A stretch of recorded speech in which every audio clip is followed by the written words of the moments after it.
Jesus way, oh, the Jesus way, is the way of peace. is the way of peace. Oh, the Jesus way, Oh, the Jesus way, is the way of peace. is the way of peace. Oh, the Jesus way is the way of peace. When he is king, all wars will cease. May his peace begin with me. Gonna beat my sword Gonna beat my sword into a plow. into a plow. Gonna beat my sword Gonna beat my sword into a plow. into a plow. Gonna beat my sword into a plow. Christ is king in my life now. May his peace begin with me.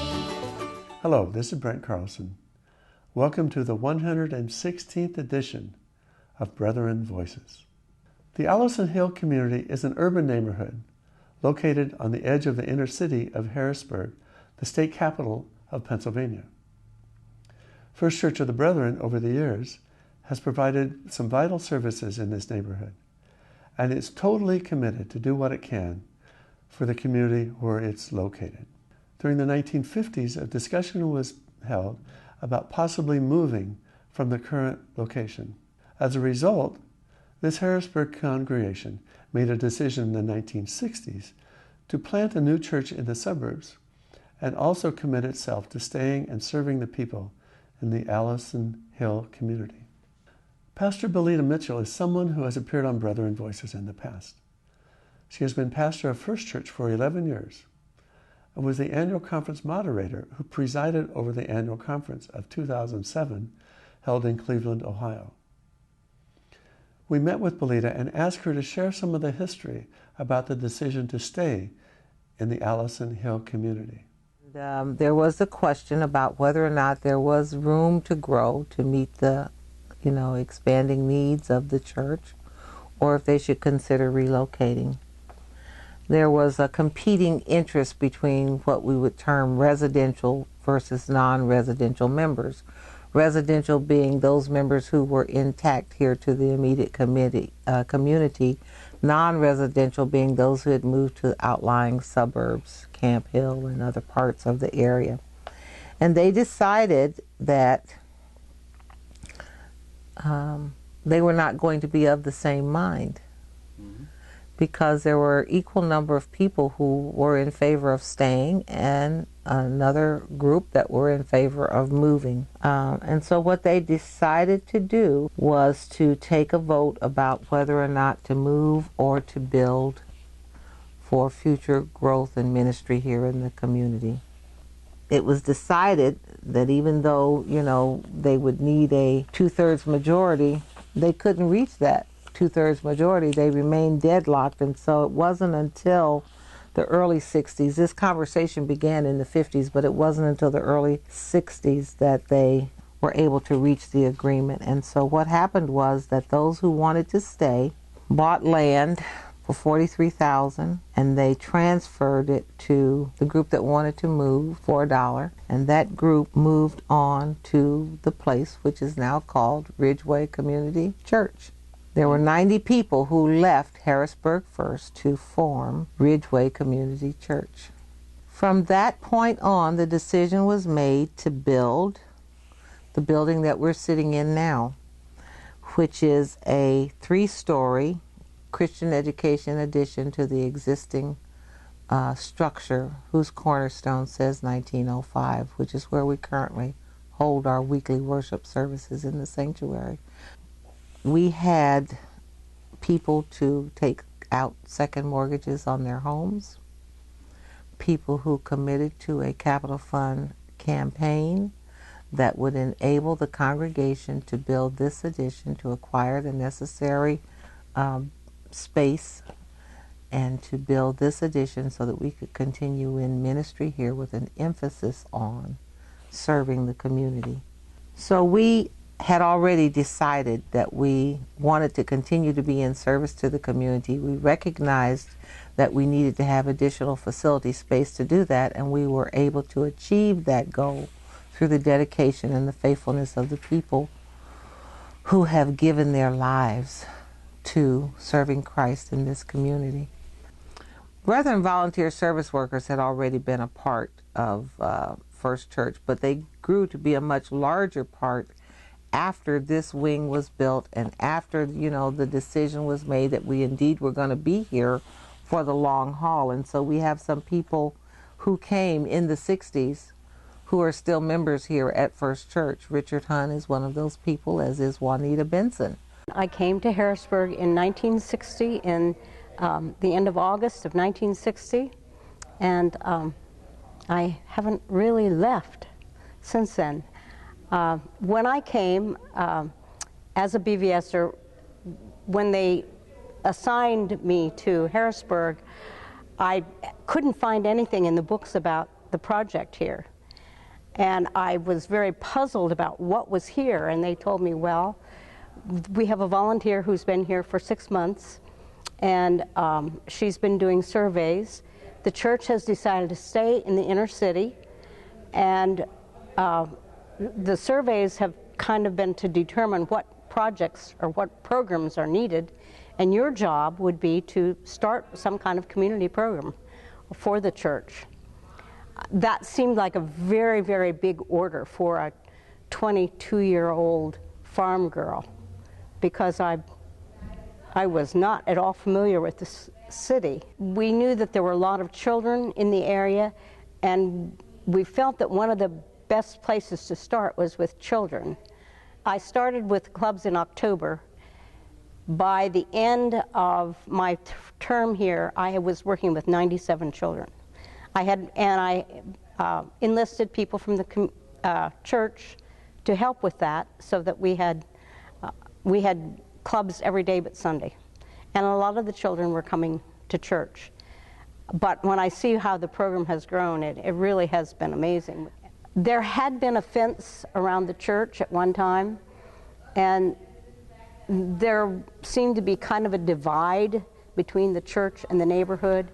So part of what we were trying to do in our visitation in the neighborhood, which I did a lot of when I was in BVS, was to break down those walls, that people would know that we were interested in the people in the community and wanted them to come into our church.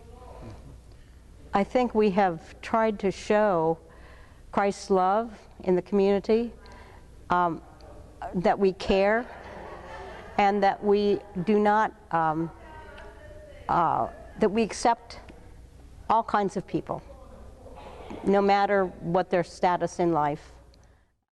So we have been very intentional about living into our mission statement, which says we are called to be a Christ-centered, multicultural community in the inner city, sharing the love, peace, healing, and justice of Jesus.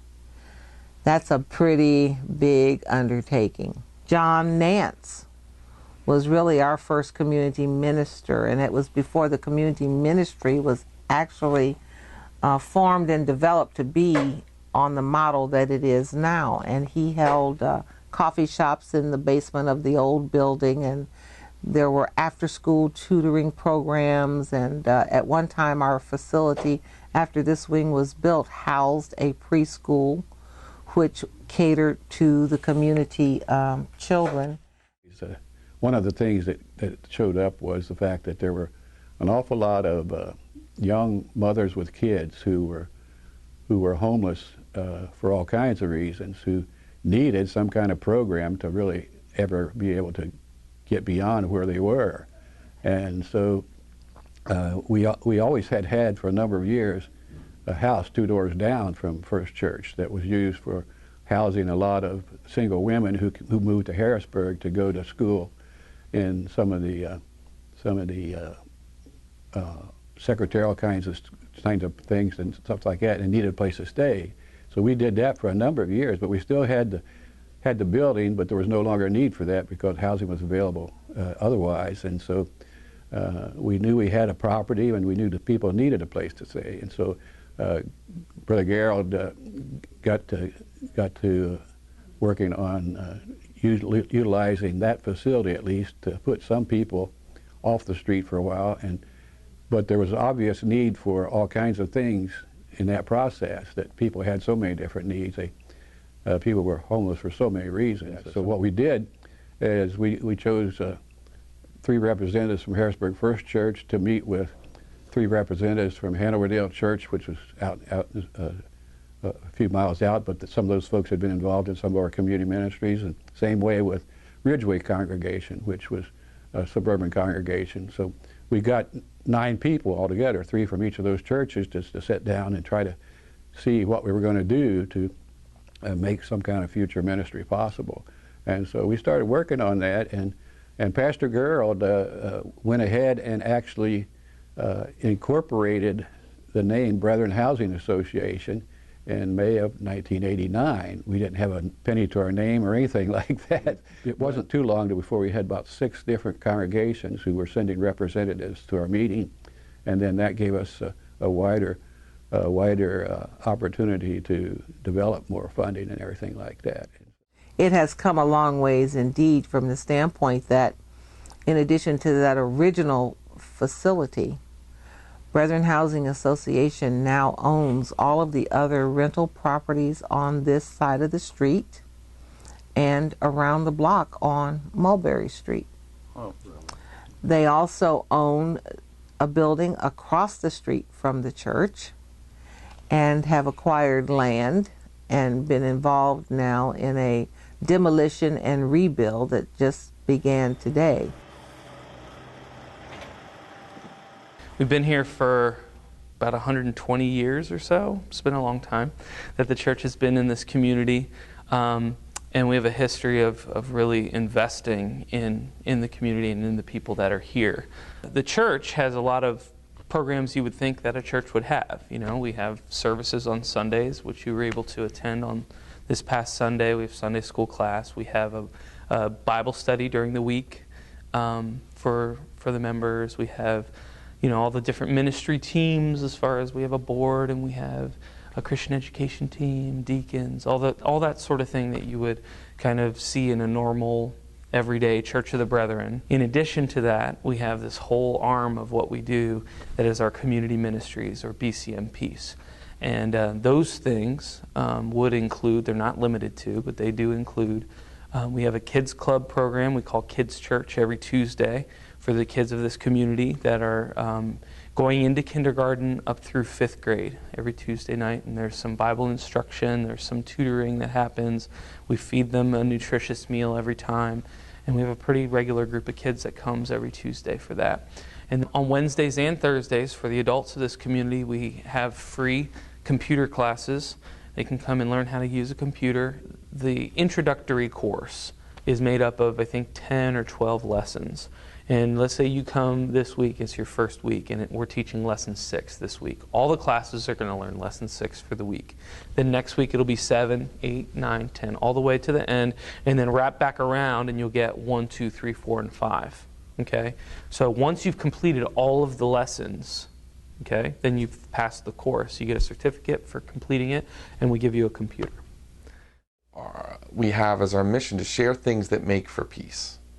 So we give an opportunity for the church to be relevant in the community by sharing in outreach and acts of service and empowerment within the community that proclaim the peace of Jesus Christ and the good news of Jesus Christ here in Harrisburg. And so we are separately incorporated from the church, but we work hand in hand, and we're considered the outreach ministry of the church. And so we've got a close symbiotic relationship, and the whole reason why we're here is so that we can do good acts in the name of Jesus, and also see people come to faith in Christ and grow in the Lord within the context of this fellowship that's here and other fellowships here in the U.S. So that's our focus. Our founder, Gerald Rhodes, he was my predecessor and was a community outreach pastor at Harrisburg First Church of the Brethren for years, and he founded a program called Agape Satyagraha, and that's youth leadership training and conflict resolution, peaceful conflict resolution, and social change. It's a mouthful, Agape Satyagraha. Agape, of course, meaning unselfish love from the New Testament, and Dr. King really used that term a lot for a beloved community. And then satyagraha was a term that Gandhi used. That means the soul force that comes through peaceful, nonviolent conflict resolution. So he brought, the program brings together both the teachings from King and from Gandhi in a context of spirituality that flows from, for us as Christians, through the example of Jesus. But it's also broader because we're building relationships with the Jewish community in our neighborhood, the Muslim community of faith, and with other people who see us walking a path of peace. And so that's a program for junior and senior high students, and it's based on peer mentoring, where people progress through the different levels of learning and experiencing peaceful conflict resolution techniques and social conflict resolution and social change skills. And then they come back and they're a peer mentor. Even when they're in high school, they can be a peer mentor to other kids that are in junior high. So that's a way that we're training up leaders in the community to have an impact for Jesus and to be peacemakers. And the idea behind that whole satyagraha, the truth force, is that the truth itself has power. The truth has power to solve and resolve conflicts. And it's really interesting. Part of what we're trying to teach the kids is, first of all, the agape, to love each other, regardless if somebody's loving you back, to try to express love towards them. And then to always seek the truth. So many of the conflicts, so many of the disagreements or arguments that happen among anybody, let alone young people, is because, something false has been presented at some point. Oh, so-and-so said something about you. Oh, so-and-so, did this or did that. And then you realize, well, that didn't really ever happen. So what are we fighting about? But that happens, like the truth usually comes out like weeks later once the conflict has escalated, and now I have all my friends against all of your friends, and it's this big thing when it started with somebody saying something that was untrue to begin with. And so we teach the kids about using I statements and really proactively talking through their conflicts with friends instead of resorting to things that would make the conflict worse, instead of name calling, or instead of what we call bulldozing, which is like trying to be aggressive with someone, instead of bringing up old things. Conflict archaeology is what we call that.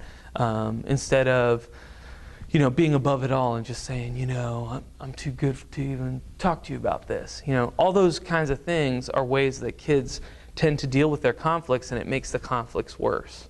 And so we're trying to teach them, first of all, to name those things so that they know what they are, and then to stop it and to not be a part of it, to not perpetuate some of the violence that we see in our community here. We also have a community Bible study, which has 60, 70 people that come to the Bible study. And then after the Bible study, there's a food distribution where families receive groceries and also fresh produce from our local food bank. And we serve in cooperation with another ministry, Harrisburg Food Ministry. We serve 4,000 families a year that come through and receive spiritual food and physical food. So that initiative, our emergency food distribution, is a time when we are able to build relationships and people start to trust us, and then they often present us with what is happening in their life and what kind of obstacles they're facing. And so we like to point people to the hope that's in Jesus and a transforming, empowering nature of his gospel. And so out of that, we started a community emergency relief ministry where we would meet emergency needs in the lives of individuals. My utility bill's about to be turned off, or I'm about to get evicted. And then that evolved into a focus on empowerment, long-term prosperity. And so we call it Pathway to Prosperity. And that is where we work with someone that we have a relationship with through the Bible study or food bank or Agape Satyagraha. They may have an emergency need that brings them to us, but we look at the bigger picture with them and help them to lay out a map towards prosperity. And we walk with them for a period of 6 months. We walk side by side, members of our congregation. I see us continuing to grow and thrive as a multi-ethnic, intergenerational congregation dedicated to serving God and the community. And I believe that it will be possible as we continue to embrace and welcome new people and teach them according to the things that we've been taught, and then empower them to be able to put into practice the things that they have been taught. And that means that we have to have a steady process of mentoring, equipping, and releasing. You know, we have a tendency to get in a position and we feel like I've always done that and that's what I'm always going to do. And I'm saying we're not going to keep doing what we've always done just because we've always done it. We're going to keep doing what we do, and we're going to find new and better ways to do it, and we're going to find opportunities to invite other people to walk alongside us and learn how to do what we know. We wish to thank Harrisburg First Church of the Brethren for all they are doing to support their community and set a wonderful example for other churches in America. We're now going to talk about something hard to imagine happening to us in America. Over 5,000 miles to the east of Pennsylvania, across the Atlantic Ocean, on the continent of Africa, the Church of the Brethren of Nigeria, known as EYN, has been terrorized during the past several years. In the news, we have heard about the 200 girls that were kidnapped by the Boko Haram. Very little, however, has been said about the extensive acts of violence and terror that have been done to the Church of the Brethren of Nigeria. Over 3,500 members have been killed. More than 200 churches have been burned. And over 1.5 million people have had to abandon their homes and flee to the hills to save their own lives. A music video has been produced by David Sollenberger to a song written by Scott Duffy and performed by the Bittersweet Gospel Band. We have permission to share this with you at this time.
And many other Christians and Muslims as well have fled for their lives and abandoned their communities.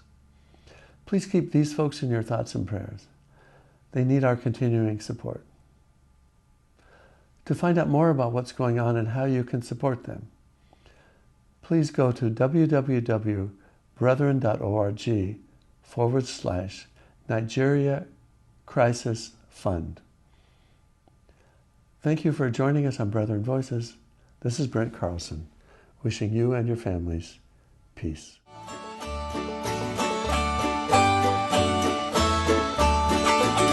All those who tread the path he trod, all those who tread the path he trod, all those who tread the path he trod shall be called the friends of God. May his peace begin with me. Oh, the Jesus way is the way of peace. Oh, the Jesus way is the way of peace. Oh, the Jesus way is the way of peace. When he is king, all wars will cease. May his peace